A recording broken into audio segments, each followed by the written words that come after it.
Bonjour mes amis, bienvenue à tous sur votre chaîne Apprendre le français avec Jalel. En fait, aujourd'hui, on va continuer sur l'étude du roman La boîte à merveilles d'Ahmed Safraoui. Donc, on est arrivé sur le chapitre 6, le sixième chapitre. En fait, comme vous le savez, c'est une histoire de mémoire. Aujourd'hui, Ahmed Safraoui, il a 37 ans. Il est en train de se rappeler de son enfance. Donc, certainement, il y a des petits détails, des petits personnages, bien évidemment des petits trucs sur l'histoire qu'on ne va pas pouvoir faire parce qu'il y a trop de détails. C'est une histoire de vie quotidienne. Donc tout simplement, on va s'arrêter sur les idées qui sont principales sur le sixième chapitre. Donc en fait, mes amis, sur le sixième chapitre, on va continuer dans la même structure d'étude, dans la même manière de voir les choses, de voir bien évidemment d'explication des idées principales. Donc, toujours les lieux et les personnages. Donc, pour le lieu du sixième chapitre, toujours d'Al-Chouafa, la maison de la voyante, c'est la maison de résidence de Petit Sidi Mohamed et ses parents. Le Msid, ou bien l'école coranique, et la Qessaria. Aujourd'hui, c'est un lieu qui est apparu, qui est un petit peu nouveau. C'est la Qessaria, ou bien c'est le souk, le marché des vêtements, tout simplement. Pour les personnages, le personnage axial, Sidi Mohamed, le frère, le maître à l'école coranique et les femmes de d'Al-Chouafa, les voisines et tout le monde. D'accord. Donc pour les idées principales, en fait aujourd'hui on est arrêté sur la fête de Ashura. Bien évidemment, on est à moins de jours de la fête de Ashura. Donc juste c'est presque la veille de Ashura. Donc pour les idées principales, on a trois idées qui sont axiales. Ce sont les préparatifs pour la fête. Omsid, il y a des événements qui vont se passer Omsid à l'école coranique. Ce sont des faits et des événements qui sont marquants. Et à la Qessaria, au marché des vêtements. D'accord, on va commencer par les préparatifs. Donc aujourd'hui, c'est presque la veille de Ashura. On doit préparer le site, on doit préparer l'école coranique. Par quoi?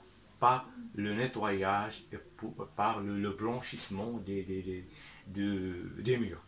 Donc, donc ce sont des préparatifs qui sont bien évidemment par le frère et par les enfants. Ils se forment en groupe. Donc pour la deuxième partie Omsid, la deuxième idée Omsid, on a formé des groupes de travail, des groupes de nettoyage. Donc les enfants, chaque équipe a pris une partie du travail. Donc il y a une équipe de nettoyage, une équipe qui va amener, qui va apporter de l'eau. Il y a l'équipe de blanchissement. Donc bien évidemment les équipes sont partagées selon l'âge, selon la taille, bien évidemment des enfants. Ils ne sont pas de la même âge, bien évidemment. Là on parle d'une cible des années 20. Donc il y a des enfants qui peuvent même atteindre les 14 et les 15 ans et des petits qui n'ont même pas 5-6 ans, comme le petit Sidi Mohamed. D'accord. Donc la formation du groupe de travail, donc le petit Sidi Mohamed, il est très très joyeux, il est très fier. Il est aujourd'hui chef d'équipe de travail. Chef d'équipe de travail au OMSID. C'est pour le nettoyage. Donc il y a l'équipe de blanchissement du mur à la chaux.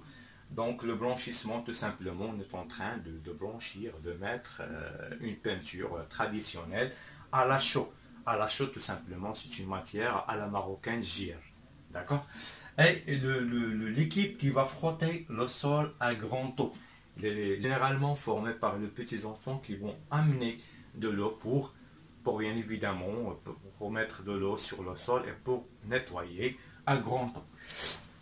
Là, le troisième point, c'est à la Qessaria, l'événement qui est phare, qui est marquant, bien évidemment, c'est à la Qessaria, donc c'est la fête. Le petit Sidi Mohamed profite d'une sortie avec sa maman à la Qessaria. Pourquoi? Pour acheter des nouveaux vêtements. D'accord? Comme vous le savez, c'est l'enfance, c'est l'Aïd, on est tous joyeux, on attend toujours l'Aïd pour avoir des habits. Bien évidemment, ça marque une tradition très très marocaine, une tradition qui est bien évidemment marquante de la vie aux familles marocaines, au sein des familles marocaines. Chaque fête, on doit acheter des vêtements neufs pour les petits enfants, même pour les grands. D'accord. Là, on parle des habits qui sont traditionnels et autre chose. D'accord. Donc, à la Kessaria, le petit Sidi Mohamed et sa maman partent bien évidemment vers les boutiques pour choisir des habits. Enfin, il a pu acheter une chemise, un gilet, une sacoche et des babouches. Donc, comme vous voyez, voilà, c'est une chemise, un gilet au-dessus et une sacoche et des babouches. D'accord. D'accord, donc l'achat n'intéresse pas seulement le petit Sidi Mohamed et ses parents, mais ça devient un événement pour tout le monde, parce que tout le monde veut voir les habits de tout le monde. Donc ça, c'est spécial pour les Marocains, pour les familles marocaines à l'époque des années 20. Donc on est en train, ce qu'on appelle le partage, voilà, ce sont les principes de partage, les principes de l'approche entre les voisins, entre tout le monde. On est en train de chercher qu'est-ce que tu as acheté, qu'est-ce qu'on a acheté, qu'est-ce qu'on va acheter. Voilà, donc ça c'est un partage, c'est une vie qui est très très sociale, c'est une vie, c'est une chaleur sociale. On est en train de vivre comme une seule famille, comme la même famille entre les voisins, entre tout le monde. Donc, mes amis, on a fait un petit tour sur le chapitre, le 6e chapitre.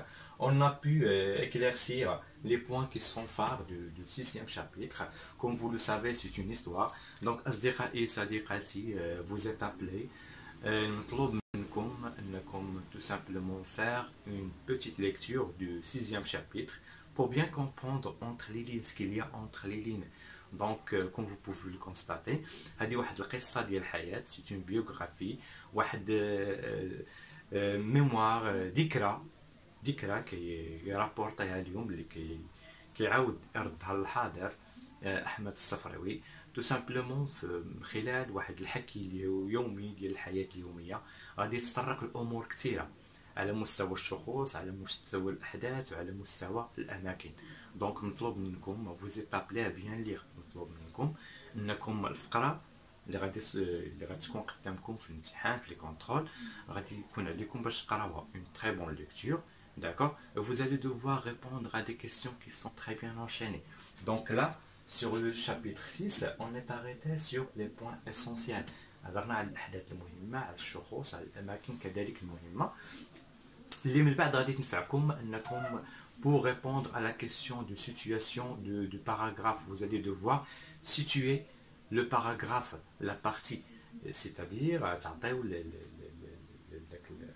القطعة المصغرة اللي غادي تكون قدامكم في الامتحان، تعطيوها المكان ديالها في الرواية، في الأول في الوسط أو في الأخير ديال الرواية، وغادي يكون مطلوب منكم أنكم توضحوا بعض النقاط من خلال الأجوبة على بعض الأشياء، مثلا le sentiment de petit Sidi Mohamed, l'impact des événements sur la mentalité, sur le psychique de Sidi Mohamed.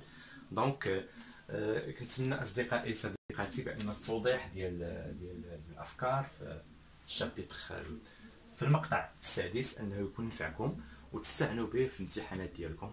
دونك أصدقائي صديقاتي ما بقى لي إلا نودعكم على الأمل اللقاء بكم في فيديو أخرى pour continuer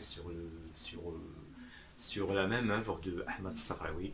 دونك ما تنساوش الاشتراك في القناة ديالنا باش يوصلكم كل جديد، بالتعليقات ديالكم، les commentaires, questions, des remarques. Si vous avez des remarques, on est là bien évidemment pour échanger avec vous.